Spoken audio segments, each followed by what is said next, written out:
Tapi tentukan dulu dari depan siapa yang Anda dan saya ingin layani. Kita harus memutuskan dulu dari awal.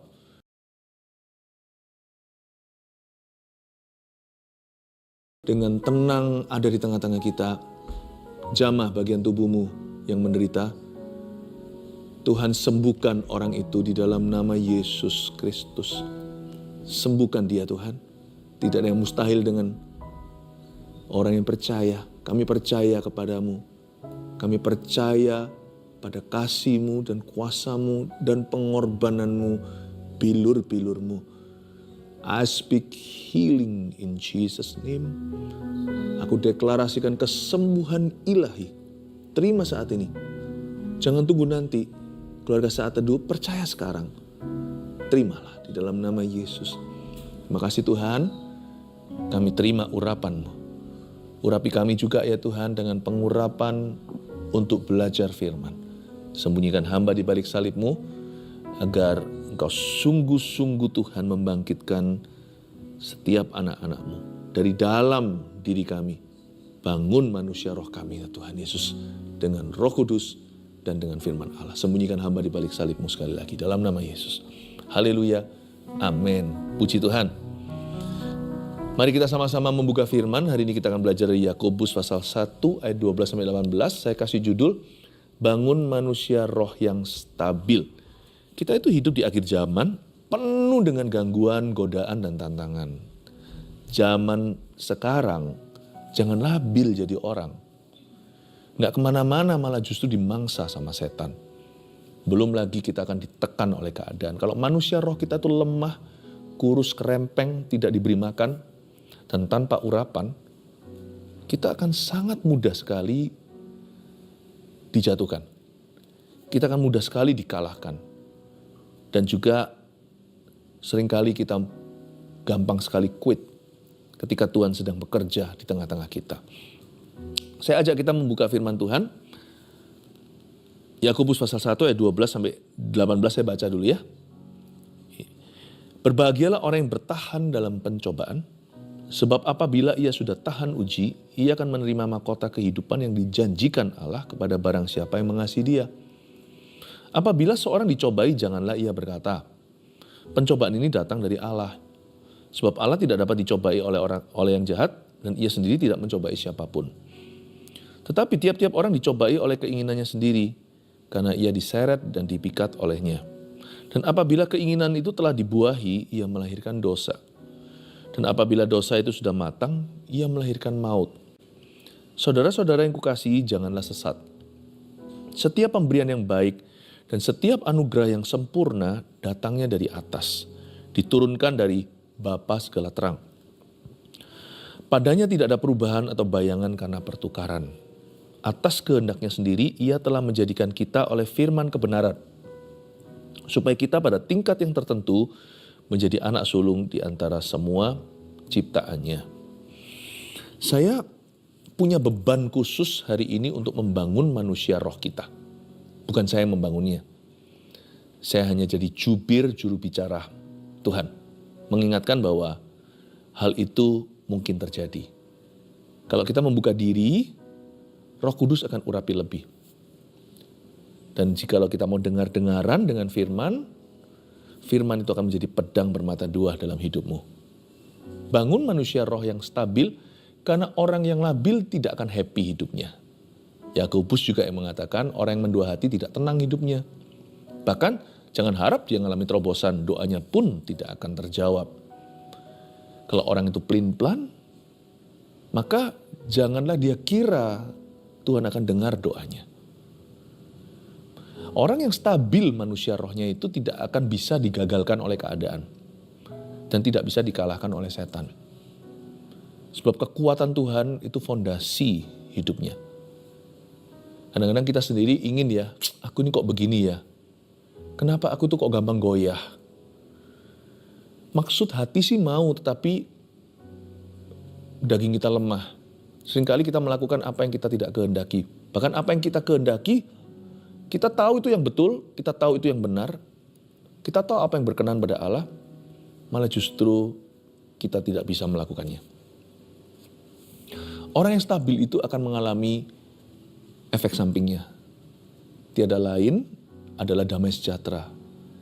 Hidupnya akan jadi damai. Meskipun gonjang-ganjing di dunia, orang kalau stabil itu bercokol pada janji. Dia itu bersandar pada Allah. Kita itu kepingin jadi orang gitu kan?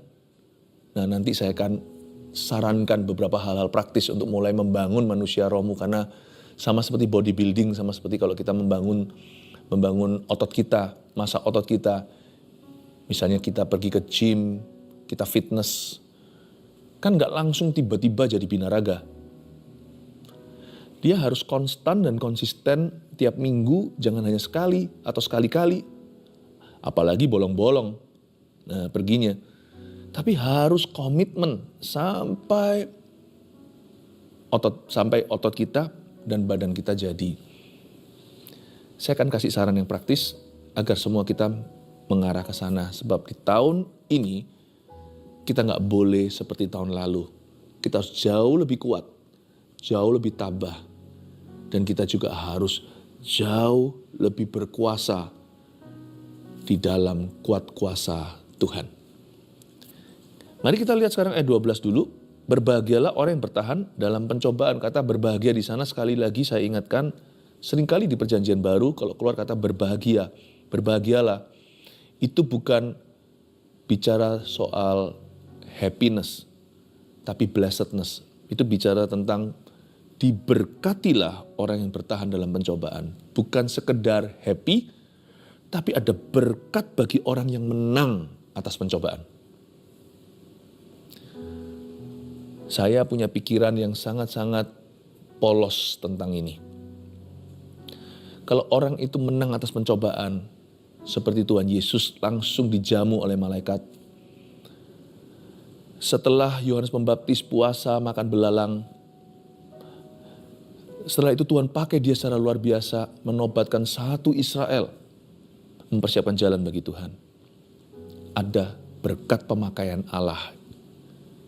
Akan ada perbedaan yang Tuhan akan lakukan terhadap orang fasik dan orang benar. Akan ada pemisahan. Akan menyolok bedanya penyertaan Allah, bahkan pembelaannya. Memang hubungan kita dengan Tuhan bukan transaksional. Saya kasih $1 ganti Rp16.000. Bukan trading hubungan ini, bukan nilai pertukaran. Jadi kita nggak bisa gini loh, aku udah melakukan ini itu, kalau motivasi kita salah, lalu kita tuntut Allah. Sekarang aku dapat apa? Bukan. Tapi orang yang tulus mentaati perintah Allah, pasti ada bedanya. Beda perjalanannya, beda pula tujuan dan ujungnya, beda hasil. Itu yang disebut berbahagia, diberkati lebih orang yang bertahan dalam pencobaan. Ada berkat yang disediakan bagi orang yang menang atas pencobaan dagingnya. Misalnya kita nggak pernah mau ngampuni, dari dulu selalu kepahitan, tapi sekali kita memutuskan, aku mulai hari ini harus menang. Waktu kita mengampuni, pasti hidup kita berubah. Kita pasti melihat sesuatu yang lain, yang belum pernah kita rasakan, belum pernah kita alami sebelumnya. Tuhan pasti menunjukkan kemuliaannya. Itu yang disebut berbahagialah orang yang bertahan dalam pencobaan. Manusia roh itu bukan dibangun oleh kekalahan. Manusia roh kita itu dibangun secara konsisten oleh kemenangan demi kemenangan. Karena itu kita harus bertekad untuk taat. Dan kita harus bertekad untuk menang. Menang gak menang nanti, kalau kita masih jatuh bangun, itu lain hal. Apabila ia jatuh tak sampai tergeletak sebab Tuhan menopang tangannya. Tapi kita harus bertekad dulu. Tuhan menetapkan langkah-langkah orang yang hidupnya berkenan kepadanya. Kita harus mengejar perkenanan Allah. Nanti waktu kita jalani pasti ada bocel-bocelnya. Pasti ada kurang-kurangnya. Pasti ada salah-salahnya. Learning mistakes itu ada, atau belajar dari kesalahan sendiri atau kesalahan kita. Itu gak bisa dihindari. Tapi tentukan dulu dari depan, siapa yang Anda dan saya ingin layani. Kita harus memutuskan dulu dari awal. Aku mau ikut Yesus. Nanti waktu jalannya kita kesenggol, oke, nanti urusin nanti. Tuhan pasti punya kasih karunia. Pokoknya aku sekarang bulat hati untuk mengikut Tuhan. Berbahagialah orang yang bertahan dalam pencobaan. Gimana kita bisa bertahan kalau kita belum memutuskan? Putuskan dulu siapa yang kau layani. Tuhan apa Mamon? Roh Kudus atau dagingmu? Atau manusia dosa? Kehendak Allah atau kemauanmu sendiri, apalagi hawa nafsu duniawi. Bagaimana kita bisa bertahan kalau kita tidak bercokol pada sesuatu, kalau kita tidak punya bentengnya. Kita hanya bisa bertahan atau mempertahankan sesuatu yang kita inginkan. Ambil dulu keputusan, baru bertahan. Sekarang saya akan tunjukkan gimana caranya kita menang atas pencobaan yang selalu menggagalkan kita di tahun-tahun yang lalu. Sebab apabila ia sudah tahan uji, ayat 12b, ia akan menerima mahkota kehidupan yang dijanjikan Allah kepada barang siapa yang mengasihi dia. Kata tahan uji di situ itu sebenarnya artinya dikenan Allah. Tahan uji di situ itu approve of God atau dapat label approval. Seperti dapat stempel gitu ya. Misalnya kalau ada produk itu ada dapat BPOM-nya atau mendapatkan sah dari pemerintah. Ini adalah produk yang legal dan aman untuk dikonsumsi dan bisa dipasarkan secara luas. Tahan uji itu artinya di-approve sama Tuhan. Sungguh loh, salah satu motivasi kita untuk menang atas pencobaan adalah supaya hidup kita itu di-approve sama Tuhan. Apapun yang kita perbuat berhasil. Bukan tanpa tantangan, tetapi pasti ada pembelaan.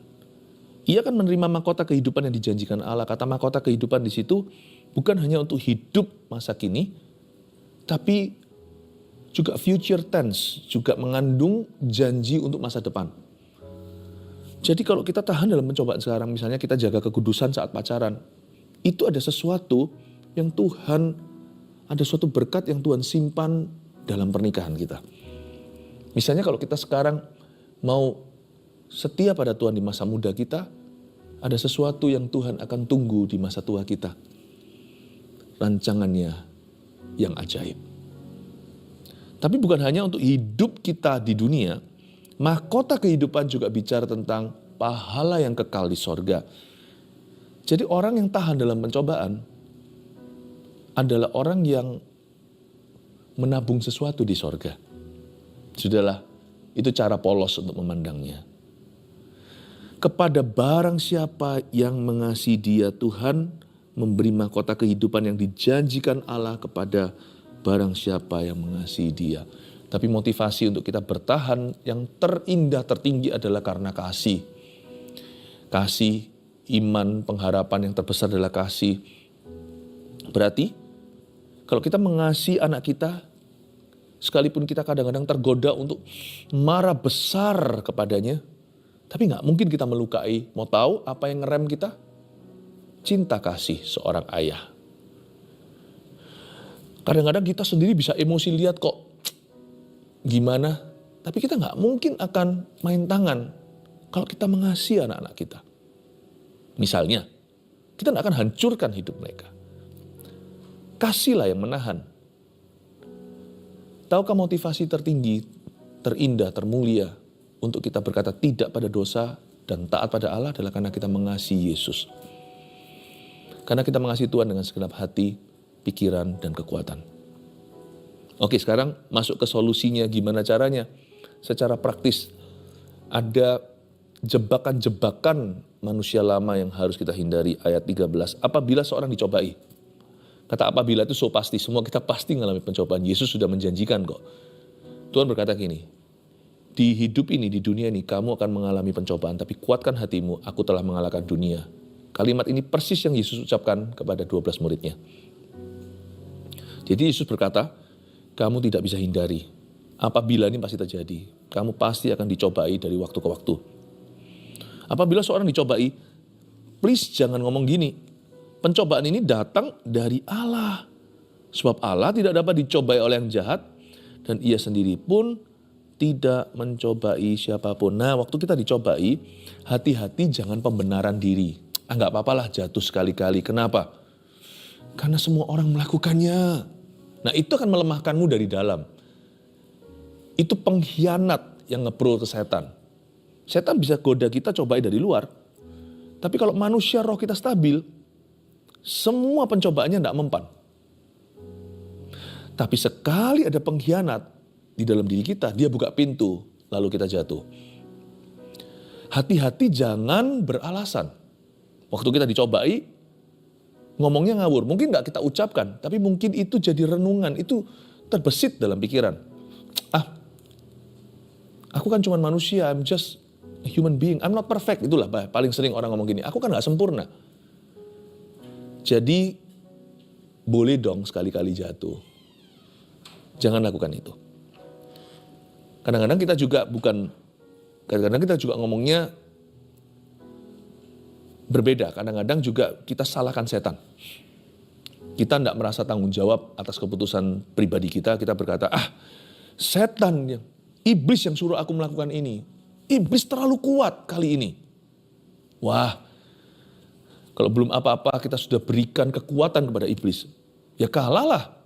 Mana bisa bertahan dalam pencobaan. Apabila seorang dicobai, hati-hati gunakan kata-katamu. Termasuk kata-kata yang tidak kau ucapkan, namun yang ada di hati. Hati-hati. Jangan ngomong begitu. I'm not perfect, aku gak sempurna segala. Atau iblisnya terlalu kuat kali ini. Setannya terlalu kenceng. Kali ini kita kalah. Sungguh-sungguh saya tidak berkuasa. Mana ada. Bukankah firman Tuhan berkata, dia terlebih besar di dalam dirimu. Roh yang di dalam dirimu, Roh Kudus itu lebih besar daripada roh-roh di dunia. Berarti satu Roh Kudus itu lebih gede powernya, karena dia Allah Maha Kuasa. Daripada semua roh jahat di dunia dikumpulin jadi satu. Gak ada segininya Roh Allah. Hati-hati gunakan mulutmu. Jangan beralasan, jangan pembenaran diri untuk sebuah kejatuhan. Sebab Allah gak bisa dicobai oleh yang jahat. Dan ia sendiri tidak mencobai. Lebih parah dari semuanya adalah kalau kita ngomongnya begini malahan. Tuhan mencobai aku. Loh, tadi bilang aku gak sempurna, I'm not perfect. Lalu habis itu setan yang membuat aku melakukan ini. Aku dengar-dengar suara lah. Aku dapat mimpi. Yang paling parah adalah menuduh Tuhan. Tuhan mencobai aku, makanya aku jatuh. Gini ya, saya waktu melatih anjing saya kan, saya cinta anjing. Waktu saya latih ya, saya kasih makanan di sebelah sana yang dia nggak boleh makan. Saya latih ketaatan pada majikan. Lalu saya suruh dia duduk. Dia liatin tuh makanan terus karena dia masih amatir. Lalu saya bilang, no, jangan, diam. Saya mundur cukup jauh. Sampai 100 meter, bahkan lebih jauh. Dia liatin terus, saya bilang, no. Dia mandang saya, lihat makanan, lihat saya, pandang saya, lihat makanan saya. No. Setelah itu saya berkata, come. Dia lari ke saya, baru saya kasih makanan dari tangan saya. Tuhan itu seperti itu sama kita. Tuhan tidak pernah mencobai kita. Tapi Tuhan melatih kita taat. Apa yang dari Tuhan kalau Tuhan izinkan, bahkan mengizinkan sebuah pencobaan di hidupmu, itu supaya membuat Anda kuat, melatih Anda taat. Tuhan tidak akan mencobaimu.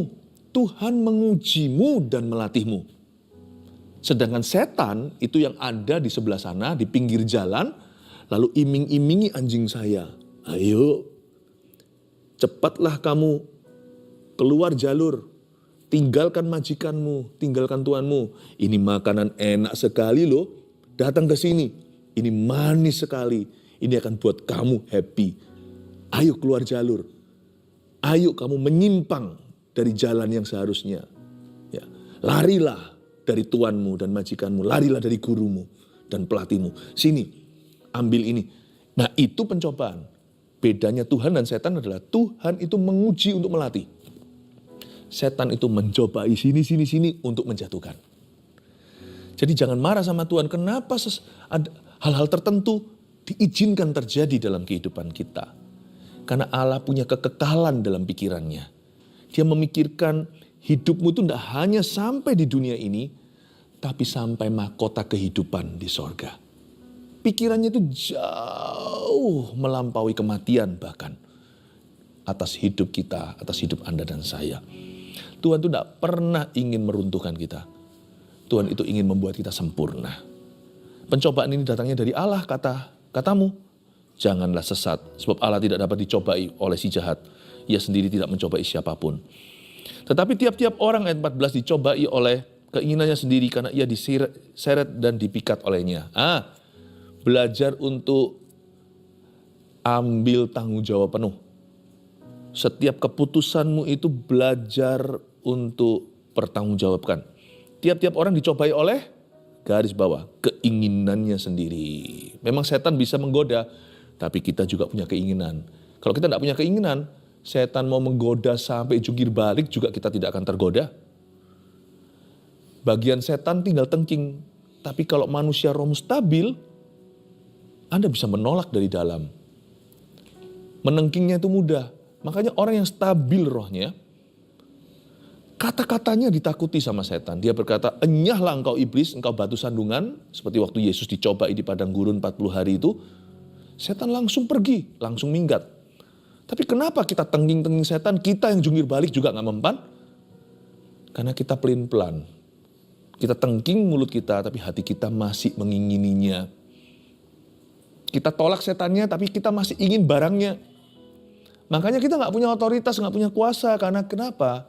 Bukan karena iman kita mau perlu segede apa, baru doa kita berkuasa. Bukan. Tapi perlu sinkron, perlu sinergi antara hatimu dan mulutmu.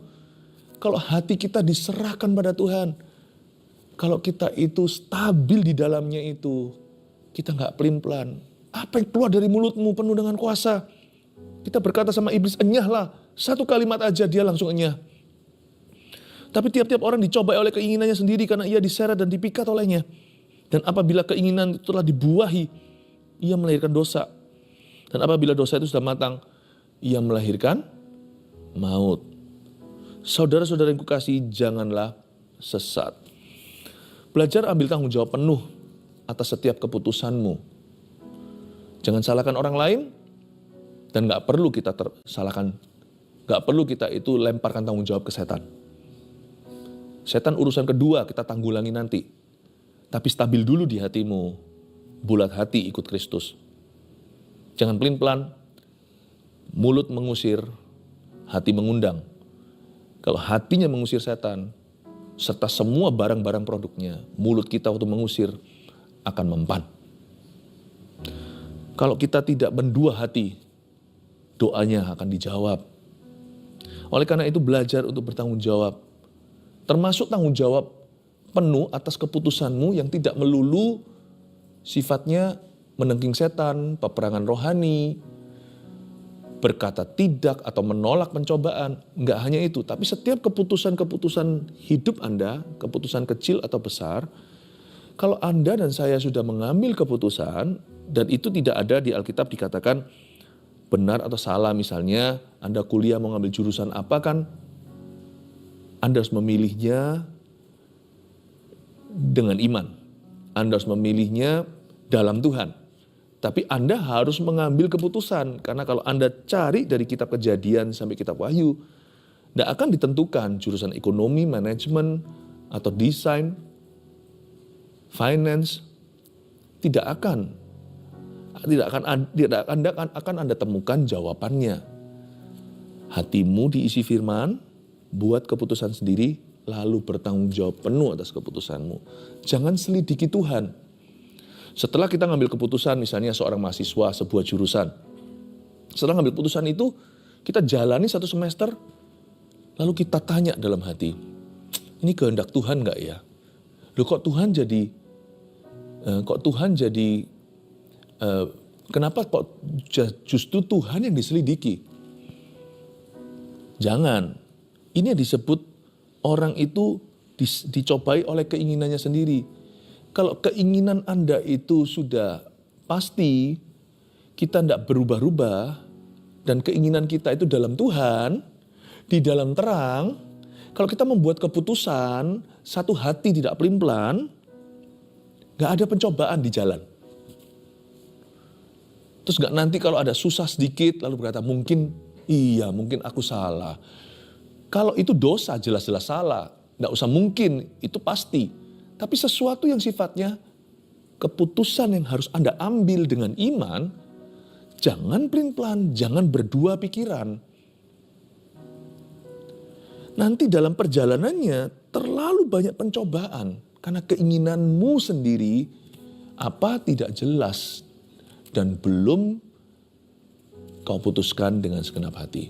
Nanti jalan dikit susah, pelajaran mungkin bukan kehendak Tuhan. Nanti ada rintangan, kayaknya ini bukan kehendak Tuhan yang sempurna. Udahlah, jangan terus selidiki Tuhan. Sebab bukan Tuhan yang salah. Kita yang setengah hati kalau mengambil setiap keputusan dalam hidup ini. Kalau Anda sudah mengambil keputusan, jodoh misalnya, ini pasanganku. Waktu Anda berkata, saya bersedia, I do di pelaminan. Nanti dalam perjalanan jangan mikirnya gini. Benar nggak ya ini jodohku? Setiap pernikahan pasti ada level susahnya sendiri. Jangan-jangan nanti kita memikirkan cerai sebagai opsi. Apa yang sudah kau putuskan? Keputusan hidup ini maksudnya. Anda harus mantap. Semua kesulitan, kesukaran yang boleh terjadi, hadapi dengan Kristus nanti. Dan tetap setia.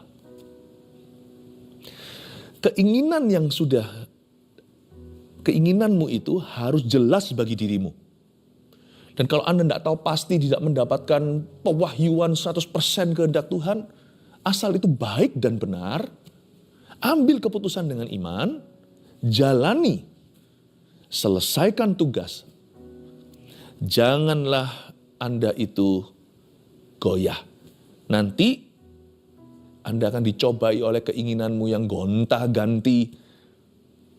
Dan akhirnya Anda akan bingung sendiri. Bukan hanya Anda yang bingung, Anda juga dan saya bisa membingungkan orang lain di sekeliling kita. Ini salah satu arti dari ayat yang kita baca. Tiap-tiap orang dicobai oleh keinginannya sendiri. Kalau keinginan yang salah, jelas-jelas sampah. Tengking dan buang dalam nama Tuhan. Tapi keinginan yang sifatnya netral, yang harus Anda putuskan sendiri, tolong yang pasti, supaya nggak orang lain susah mengikuti. Terakhir, kita lihat ayat yang ke-16 dulu. Saudara-saudara yang kukasihi, janganlah sesat. Setiap pemberian yang baik, setiap anugerah yang sempurna, datang dari atas, diturunkan dari Bapa segala terang. Padanya tidak ada perubahan atau bayangan karena pertukaran. Anda baca kata Bapa segala terang dalam bahasa Inggrisnya, Father of Lights. Bapa semua terang. Nggak hanya satu jenis terang, segala jenis terang itu adalah terangnya Tuhan. Dari sini kita diajari untuk membangun manusia roh kita itu stabil, bukan hanya keputusan kita itu jangan pelin-pelan, tapi juga bangun gaya hidup yang terang benderang. Bagaimana cara membangun gaya hidup yang terang? Kita buang semua yang toksik, yang gelap, yang abu-abu, pergaulan yang salah, kebiasaan-kebiasaan lama, sambil kita waspada, hati-hati, jebakan-jebakan kebiasaan buruk kita. Kita harus bisa paham, hafal kelemahan sendiri, dan jangan nyerempet ke sana. Kalau kita tahu, itu adalah kelemahan kita. Mungkin bagi orang lain gak apa-apa. Masih kita itu nyerempet ke sana, mereka nyerempet ke sana pun belum dosa. Dan bukan dosa, tapi bagi kita, itu sudah dosa. Karena kita lemah. Pahami, ngerti sendiri. Tahu diri. Di mana kita seringkali dijatuhkan. Bapa segala terang itu berarti terang benderang. Kalau kita sudah melihat ada bayang-bayang tuh, jangan ke situ. Karena kita kerap kali jatuh, jangan ke sana sudah. Kalau udah tahu kelemahannya soal minum-minum, bergaul terus sama teman-temannya semua sederetan peminum jago lagi. Jangan coba dirimu, itu pertukaran bayangan, itu abu-abu. Kalau gitu terus nanti kita nggak akan bisa pada tingkat tertentu menjadi anak sulung di antara semua ciptaannya. Artinya Tuhan itu ingin memberi kita handsome gift. Tuhan itu memberi kita benar-benar berkat-berkat yang cakap dalam hidup kita. Tuhan itu ingin memberikan pemakaian yang luar biasa atas hidup kita, nggak jadi-jadi. Karena kita terus in and out, terus keluar masuk. Bukan karena setan menggoda, kita tarik diri sendiri ke sana. Bapa segala terang itu terang benderang, bangun gaya hidup terang. Kalau kita harus alergi sama abu-abu, hati-hati ke situ. Ya. Dan saya sarankan ada dua aktivitas terang, Bapa segala terang yang bisa Anda lakukan. Yaitu berdoa dalam roh dan baca firman. Tiap hari itu jangan missing, jangan hilang. Karena itu membuat kita, itu seperti membangun gaya hidup doa. Doa itu terang jiwa. Firman itu pelita. Pelita bagi kaki, terang bagi jalan. Dua aktivitas ini lakukan tiap hari. Mau sesibuk apapun juga, mau liburan, mau di mana, sesuaikan caranya, tapi jangan pernah lenyapkan kegiatannya. Jangan pernah Anda skip atau lewatkan ini. Tiap hari mesti berdoa dalam roh. Saya tiap pagi berdoa berbahasa lidah. Karena saya menyembah Tuhan dalam roh, lalu dalam kebenaran. Itu bangun gaya hidup terang. Sehingga jiwa saya terang benderang. Bisa membedakan yang mana yang benar, mana yang salah. 3 poin untuk membangun manusia roh yang stabil. 1, jangan beralasan atau pembenaran ketika dicobai. 2, tanggung jawab penuh atas setiap keputusan, termasuk keputusan untuk jatuh. Kalau kita bertobat, jangan melulu salahkan setan, meskipun setan itu salah sekali, dia penggoda, dia pendakwa.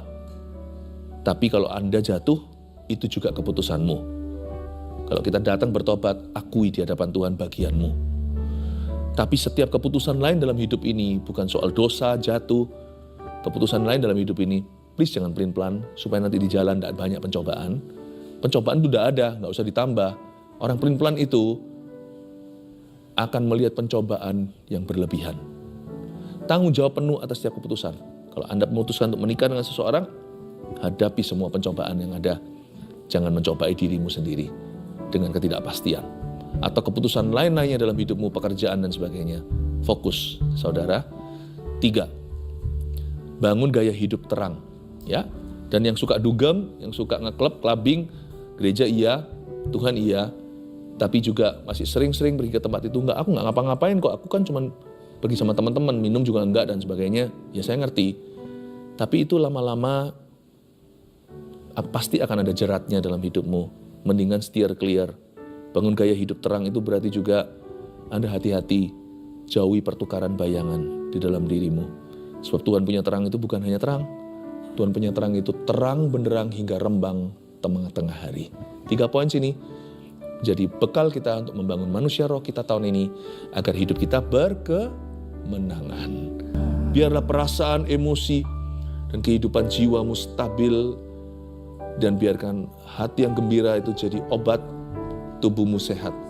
Terimalah berkat dari Allah Bapa, Putra, Roh Kudus terutama di dalam rohmu. Pergilah membawa damai sejahtera. Dalam nama Yesus, haleluya, amin.